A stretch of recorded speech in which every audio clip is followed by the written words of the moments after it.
Welcome to the Unapologetically Unstoppable Women podcast, the show where ambition is celebrated, not silenced.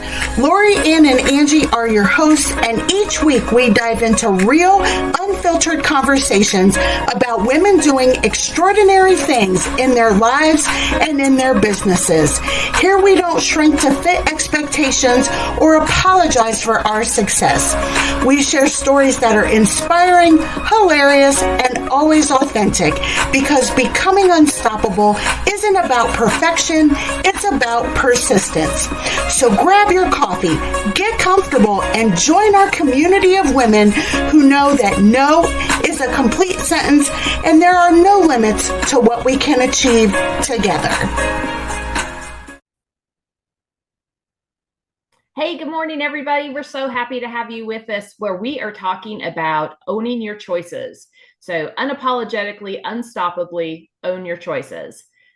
We want to explore how women can stop apologizing for ambitions that you have. I think women tend to feel guilty that they want all these things in the world, and there's rules that we feel like hold us back. So whether it's parenting style, life choices, whatever you may have, after you listen to this, please share your comments with us, share your experiences with us, and how you either need help to be unapologetic, or, success stories to help other women. So let's get started. Yeah, hey, Lori. Excellent. Hey, how are you? I'm good. I'm excited to do this. I know, because, when I was looking at this topic, I'm thinking, gosh, there are so many things that I could talk about. But then at the same time, when I read being unapologetic about our ambitions, I kind of had the opposite, trying to be unapologetic about not wanting to climb the corporate ladder. Because people, as I was promoted, my boss kept saying, "Oh, Lori, we're gonna get you climbing that corporate ladder." I'm like, I don't want to. I didn't even like being a manager, because I liked doing the grunt work. I liked doing the work I was doing. But I felt like I had to apologize. Oh, I'm sorry that I'm not that ambitious. But it's not a whether you're ambitious or not. It's whether you know what you love to do and unapologetically go for that. So I had a different experience until I started owning my own business. I always felt shame and guilt that I wasn't settled in the job I was in. So I was, doing corporate IT recruiting for multiple companies, and for a while I was, with one company doing director and above positions, and I didn't love it. And I looked around at the other women around me that were very settled and content to do what they were doing all day. And I always wanted more, and felt bad about that. I'm like, what's wrong with me that I can't just be happy sitting here doing my job the way everybody else does it all day, every day? Why do I have this feeling of I'm just not doing enough? So two very different experiences. Yes. And I love that you mentioned that, because, that's what we do. We compare ourselves to others, how others are enjoying their job, or others are not enjoying their job, or, why am I so different? And it's because we are different. We really are. At our soul level, we are different. And when we're not owning up to being that individual that we are and embracing that, that's where the struggles come in. Whether it's, you're expected to climb the corporate ladder and you don't want to, or you think that you should be happy doing what you're doing and be content and be grateful. Well, gratitude is good, but doesn't mean you have to love it. And if you don't, then you go on, you find something that does work. And I did. I completely stepped out on my own, and first started in real estate, which got me away from a desk. I got to be out in the public, which is what I wanted. I got to go to networking events and do community service events and things like that, which is exactly what I wanted. And then I'm like, well, but it's just not, that's not enough. But now I'm in control, which is super cool. So I started all the John Maxwell leadership stuff and the 6 working geniuses to help people be more productive and understand how to be productive in their role, understand outside of personality. Hey, why am I like this at work? Why do I do this? And it's more work based than personality based. But now that I get to do all those things and I get to change it up at the times I want. So as I grow in myself, my business changes a little bit. And I don't have anybody to apologize to, and I don't have to feel guilty because I'm like, I'm just in a different season. And although it still aligns with everything I want to do, some days it looks different. Some days it looks like hosting a podcast. Some days, tonight I'm going to go host a bourbon and leadership event where we're going to play leadership bingo and do a bourbon and food pairing at one of the local restaurants. So where should I go? Where should I be? If you can make it to Columbia, South Carolina by 6 o'clock, I got a ticket for you. Oh, I guess I can't be there. Sorry to all of interrupt those you. things, but I don't have to apologize anymore. I just have to make it work. I have to own up who I am. You said own your truth. I have to own up to who I am, own up to what's important to me, and then do the things. Now, I want to add the caveat, my kids are grown and out of the house. So I'm not making daycare choices. And, if there's a kid at sick, like my daughter was sick over the weekend, she just didn't answer her text, but I wasn't responsible for her. So I don't have those choices. My only battle is with me. And I know there's people that are going to be listening to this that they don't have those. They have daycare choices and sick kid choices. And is it going to be, am I going to stay home? Is my husband going to stay home? I'm a single mom. I don't have a husband, which throws a whole bunch of different stuff into the problem. Yes, yes. And that's a very good point because I don't have children either. I call my partner a child sometimes, but he's a little easier to manage. He can take care of himself when he's sick. And yeah, so it's a lot to juggle. And I know my nieces and nephews, they're married with kids, and it's a whole different thing. And they've got their parents, and even me, I fill in if they need a babysitter or something. Um, but I would love for people watching this who have kids, what are some of the suggestions you have when gosh, you have to go to work and yet you have a sick child? How do you manage that? And I actually spoke to a lady who she hates her job. She works third shift. Because she has to be home for her kids during the day. So she works third shift, she comes home and watches her kids, and it's just she sees no way out of that. And my heart goes out to her because I don't know, if I were in that situation, what choices would I be making? I don't know. And that's hard, especially if if she uses, this is what I have to do. If she could spin it as I have the benefit and my children have the benefit of us spending the day together before I have to go to work. But she's probably dragon butt tired. She, all the things still kick in. How do you do it all? So. Yes. And very good point. Actually, Angie and I, in the last podcast, we were talking about choices. And again, this is, we were talking setting boundaries. And you hear people say, all you need to do, the only things you have to do is die and pay taxes. And I say the only thing you have to do is die because you have a choice about whether or not you pay your taxes. Now, if you don't, there's some severe penalties, right? And that's why people pay their taxes. But it is a choice. Everything except dying is a choice. And I work with my clients this way, especially if they're not liking their job so much. And the old, oh, I have to go to work today. No, you don't. But what are the consequences if you don't? And when you weigh the consequences, well, then maybe you decide I'm just going to call in sick because I don't care about the consequences. Or you care about the consequences and you choose to go to work. But like you say, Anne, it's a choice.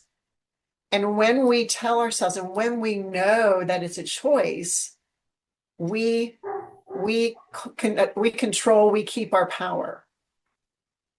We're not, 100%. yeah, we're not giving it away saying, oh, well, I don't have a choice. I have to do this. We have a choice about everything. We might not like the outcome of one choice over the other. And so we choose to go to work, but it is a choice. And I know that there's people out there that think I don't have any choices. I don't. But to your point, they have the choices. It's the consequences they don't want to deal with. So the choice may be hard, but they're still making that choice. And I think if we, not only do we have to do the things, but the attitude with which we do those things, instead of I have to go to work, or I have to take care of the kids, or I have to clean teeny tiny kittens right now that are in my house that are really super sick, and I'm spending time, taking care of those. But I get to save these little kittens who wouldn't have another choice. I get to, when I get up and do the things for work, I get to enjoy the paycheck that comes with it. And it makes it so much easier on those days where I don't want to choose to get out of bed, or I don't want to choose to deal with a difficult client, or I don't want to go get more business because it's just hard and it's exhausting. But I want all the things that come with it. So I get up and I do it, and I do it with the best attitude I can find, so that I'm being true to myself as well and giving my clients the best that I can give them. Yes, that's perfect. And like you said, it lightens the load. So you're more likely to have a little more energy in doing that, whether it's work or cleaning up after your kittens, your adorable kittens. But when we know it's a choice, we stand in our power.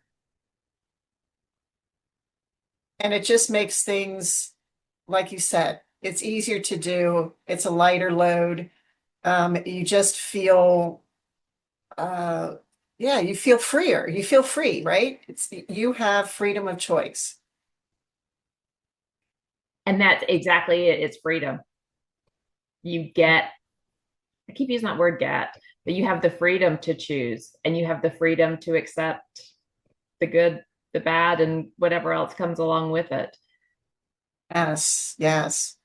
And and that goes back to owning your choices. How many of you have ever made a bad choice? Raise your hand. Exactly. Right. So yeah, we make bad choices and sometimes we ruminate over those and we can't let them go.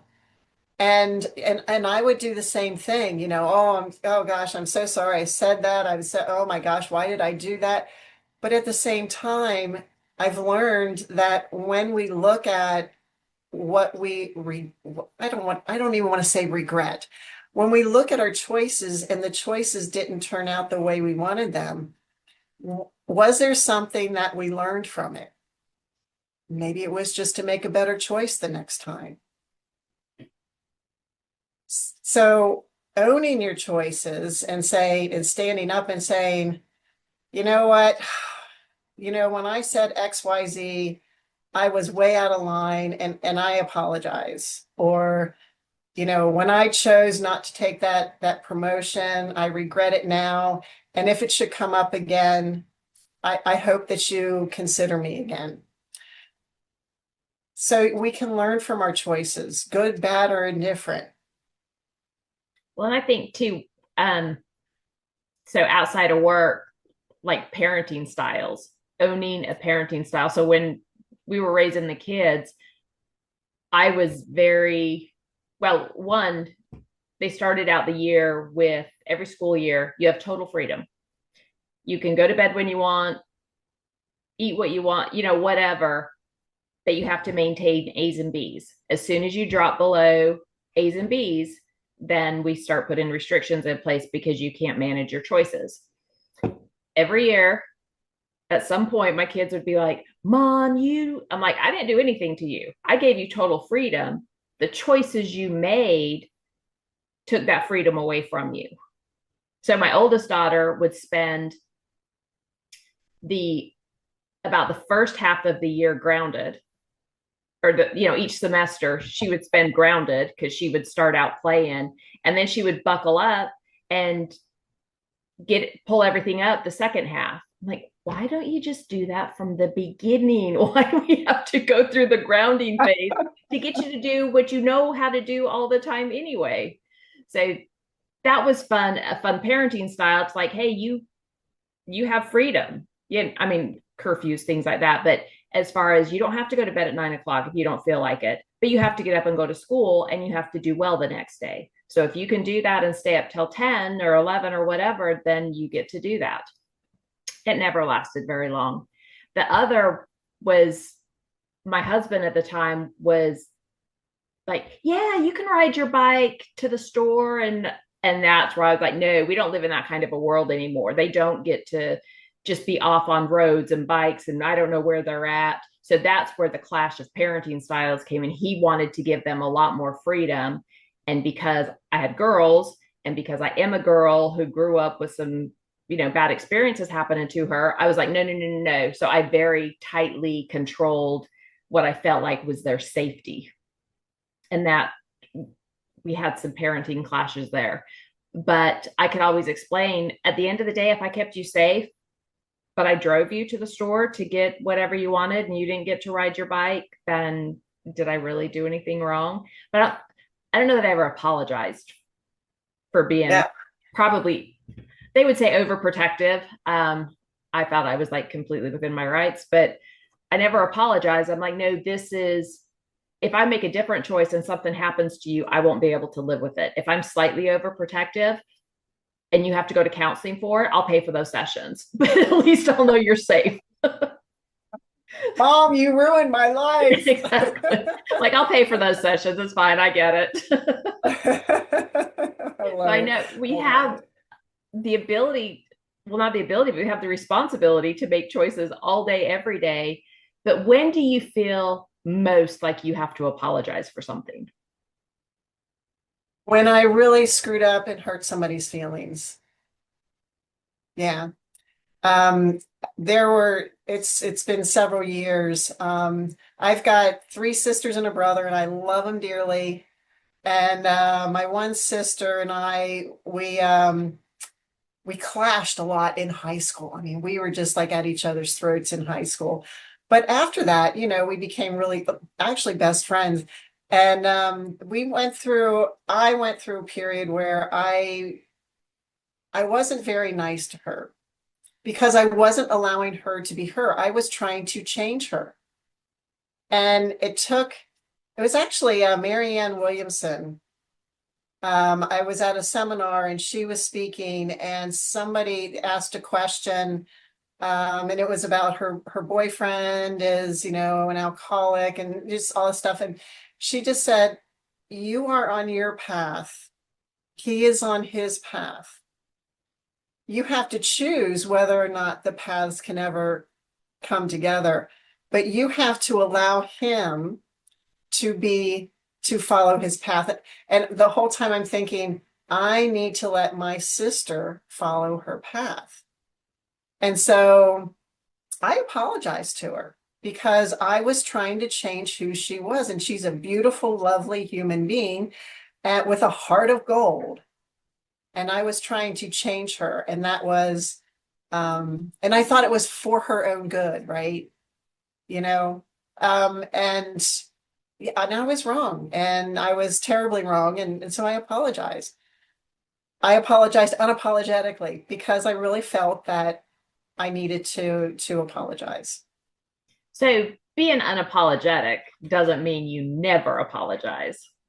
Thank you. So it is, when you do something to somebody, of course, natural apologies need to fall into place. The unapologetic comes in when you make a choice that's good for you. Somebody else may not agree with it, but you don't have to apologize for making a choice that's good for you. If it doesn't hurt other people, some of the caveats that just need to fall into place.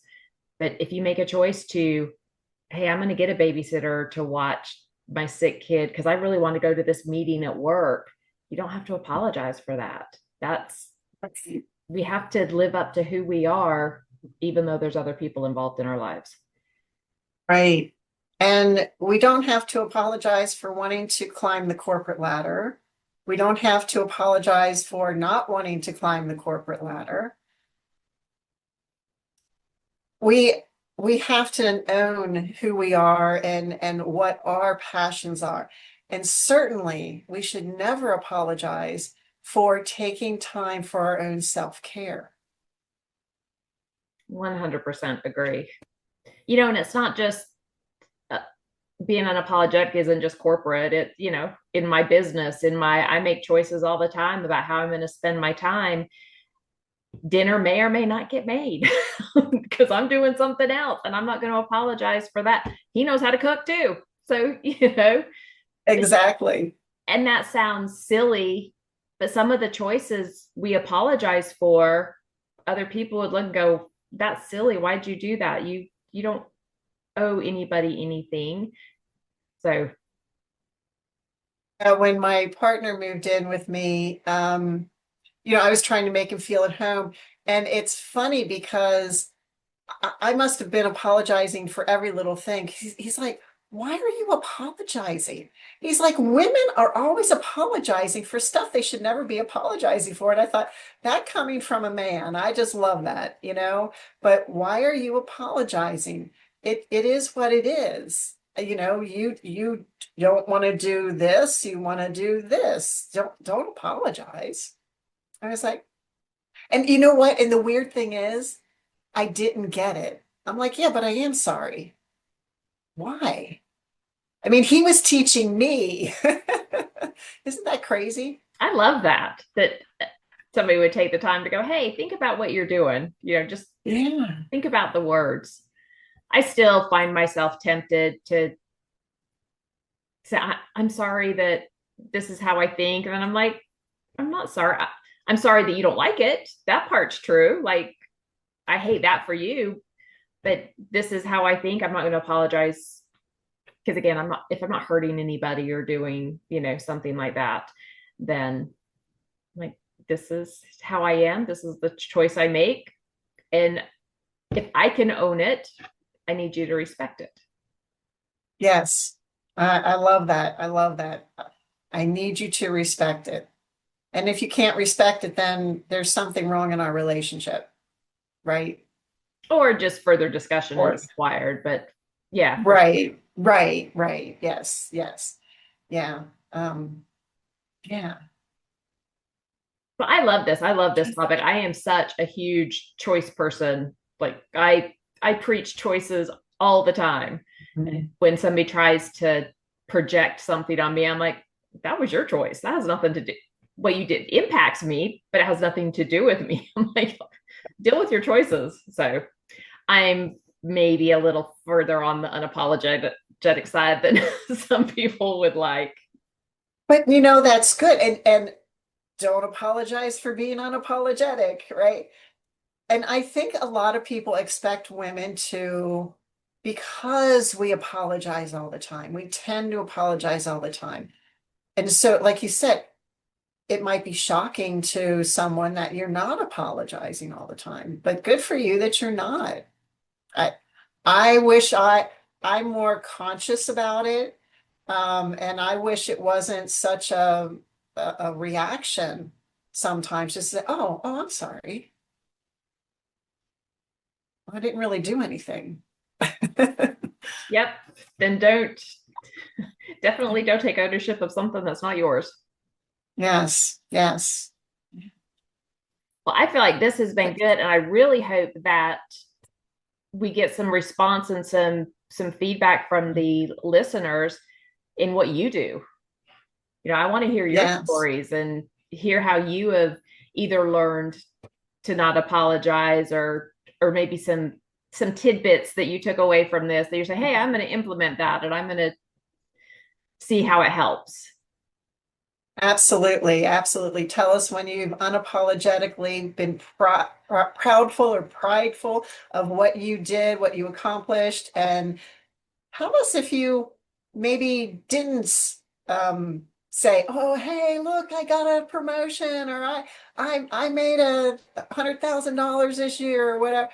When you're hiding that because you don't want to be bragging or something like that. Why not? Why not? And it's not bragging. Why not celebrate with people and let them know unapologetically? And just really quick, I'm reading a book. It was recommended by Angie called The Year of Yes by Shonda Rhimes. Have you read that? I haven't. I've heard her talk about it, but I haven't purchased it. I think I've got like 4 other books I'm reading right now. I did too, and it's a nice easy read. And that's kind of what she learned in the Year of Yes was it's okay for me to shine. It's okay for me to shine, even if others around me aren't shining. They're not shining because I am shining. And those aren't her words. That's my interpretation. And sometimes I think, and I know I do sometimes, like I hold myself down because I don't want someone else to feel bad because they're not successful and I am, kind of thing, which is silly. And I love that.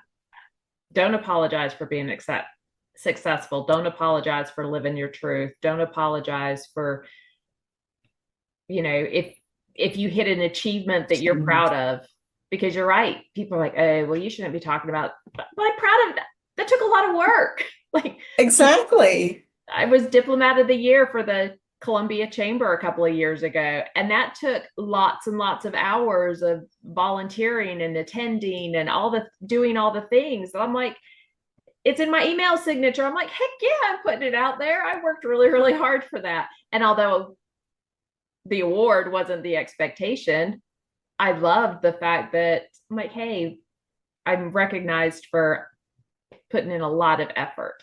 So yeah, don't apologize for doing things well. Help other people do things well. I love it. I love it. Well, this has been a fun one. I can't wait until we do it again here in a week. And these will hit hopefully in the next week or so. And we want your feedback. All right. All right. See ya. Bye, everyone. Thank you for tuning in to another episode of the Unapologetically Unstoppable Women podcast. If today's conversation fired you up, inspired you, or made you laugh out loud, don't forget to hit subscribe and share this episode with another unstoppable woman in your life. Remember, you don't have to apologize for your ambition, and you never have to shrink to fit someone else's expectations. Keep showing up, keep breaking barriers, and keep living life on your own terms. Until next time, stay unapologetic, stay unstoppable.